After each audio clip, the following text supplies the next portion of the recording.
lang siguro.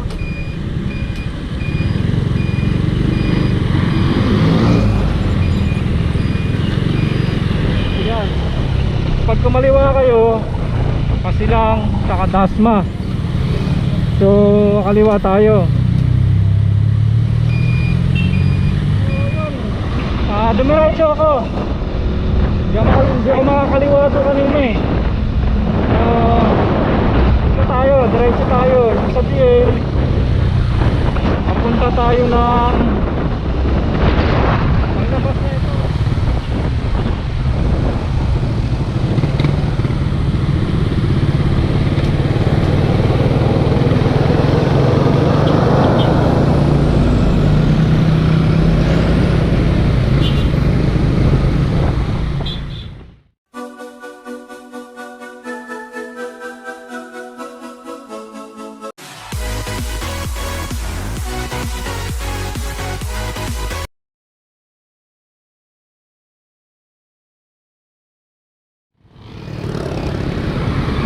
Good day mga kabiwan mo to.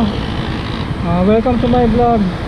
So ngayong araw ay pupunta tayo sa Tagaytay. Pupuntahan natin yung sinasabing bypass road doon na shortcut daw. So pwede daw ito maging alternative kung sakaling ayaw nyo matraffic sa mismong Tagaytay at wala naman kayo dadaanan sa mismong Tagaytay. So alamin natin kung saan to at paano pagpunta rito at saan ba lalabas pagka dito kayo dumaan. Okay, samahan nyo ako. So kung hindi nga pala kayo nakasubscribe, please like, share, comment, and subscribe para updated kayo every time mag-upload ako ng video. So yun, tara!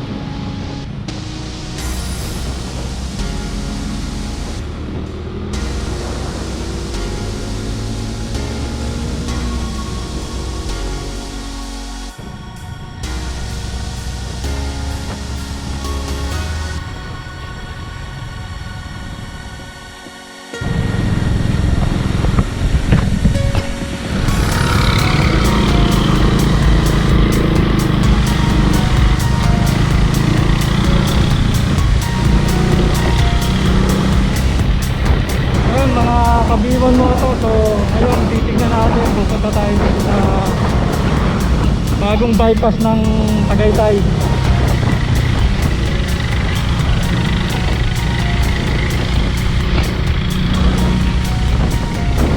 So dito tayo dadaan sa bagong kalsada na ginawa dito sa Tagaytay para makaiwas na traffic dun sa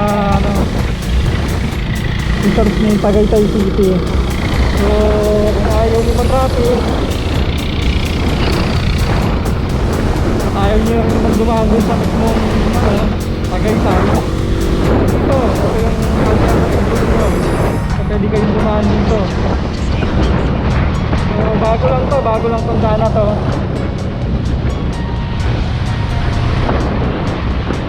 Para hindi kayo ma-traffic dun sa Emilio Aguinaldo sa Batangas. Hindi dadaan talaga ng Tagaytay, wala naman kayong pupuntahan doon. Maganda, dito na lang kayo dumaan.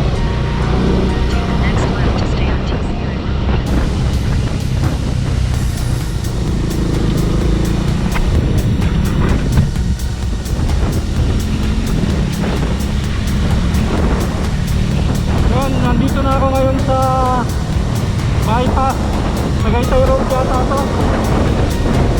So maluwag siya, maganda, magagawa. Yung mga ilaw naman na siya. Tapos meron siya mga bike lane. So maganda. Ngayon, titignan natin kung saan ang pagis nito.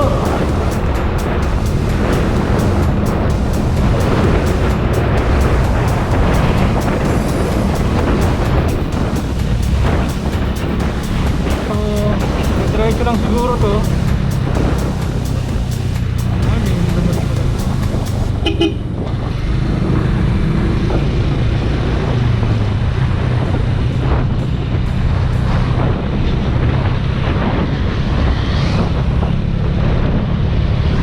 Yun.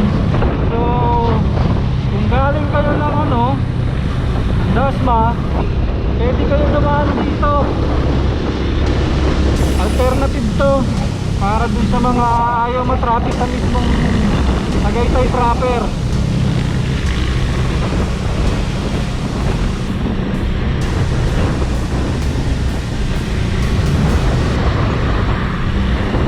Ayun, so ito na pala yung pwede niya. Hindi na pala siya. Pero alam ko may kadugtong to eh.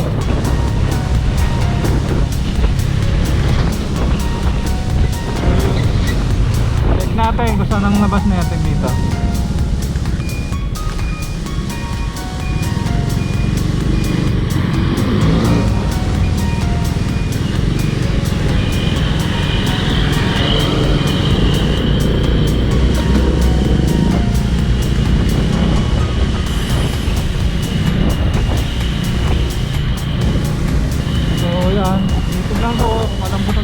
Basta tayo palabas.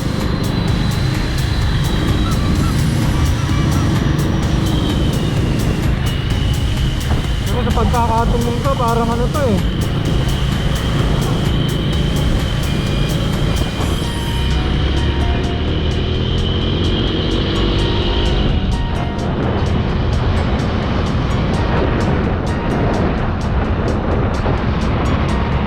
ay ano labas na ito. Bali ang labas na ito sa intersection ng Mahogany. Parang dun yata labas na ito. Yun natin, tama.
Pag kumana kayo dyan, papuntang Mahogany yan, papuntang Nasugbu yan. Pag kumaliwa kayo, Pasilang, saka Dasma. So, kaliwa tayo.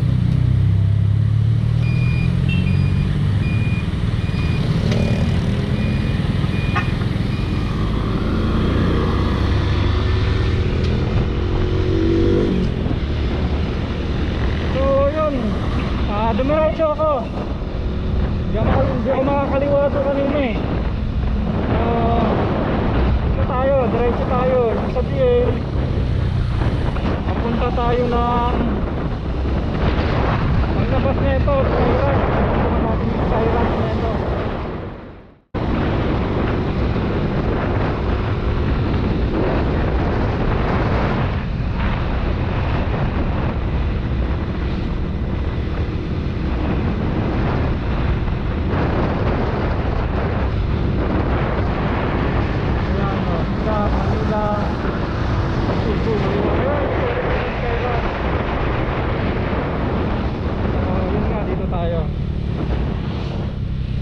gagawin natin, tambay-tambay muna.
Bali dun yung bagong labas nung ano, bali dun yung pinaka dito labas nung bypass natin, yung bagong kalsada dun sa Tagaytay. Tama nga naman kung hindi, kung ayaw nyo matraffic dito mismong Tagaytay, kasi traffic talaga dito eh, lalo na kayo mag-holiday. So yun kayo, yun yung pinaka alternative nyo, labas nyo na doon, tapos kakanan na lang kayo kung sakay na Batangas. Tapos kung ano naman, kung tayo rin kayo, tapukan nyo na eh, ano na kayo lalabas.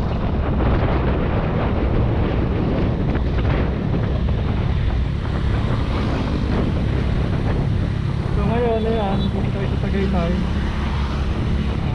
Babalik na tayo.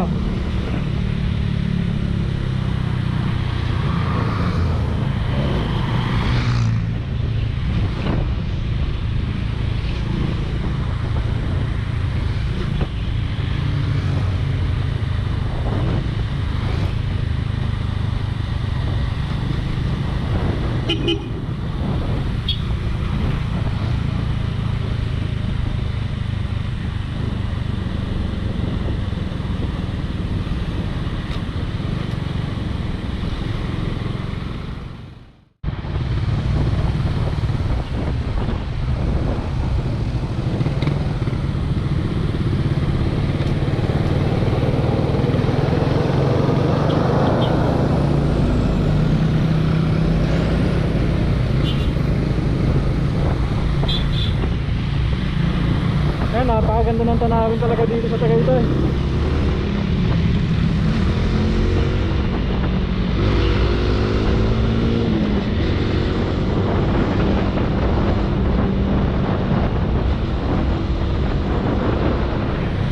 So ayun,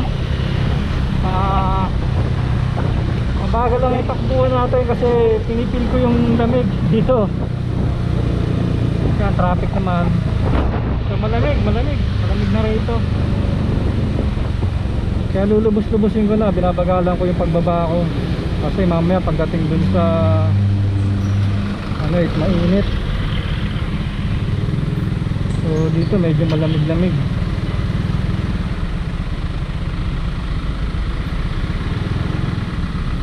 Okay. Ito yung sinasabi ko na pag dito kayo dumaan sa mismong Tagaytay, traffic talaga dito.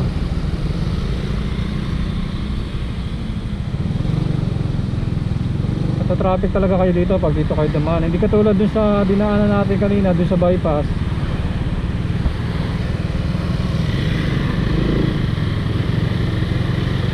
Maluwag dun, maluwag. So, recommend ko na po kung kayo dumaan, kung wala naman kayong sasadyain dito sa mismong sa Tagaytay mismo, kung magbatangas kayo, doon na kayo dumaan, diretso na kayo doon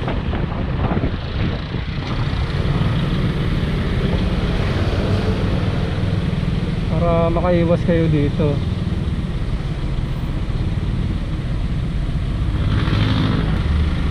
So yun, so magpapasko na, lalo na pag nagpasko sobrang traffic dito. Kaya pagka Pasko rito hindi ako nakapunta rito eh. Sobra dito. Ilang beses na ako pumunta ng Pasko rito sa Tagaytay, talagang isusumpa mo yung araw na pumunta ka rito.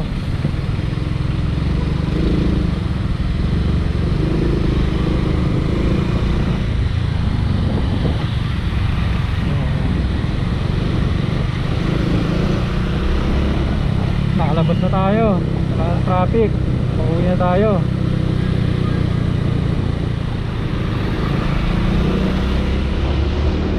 Ayan no. Hanggang dito na lang, sana nagustuhan nyo yung vlog ko. Sana makatulong sa inyo yung pinuntahan kong bagong daan dito sa papuntang Tagaytay. Punta dito sa Tagaytay.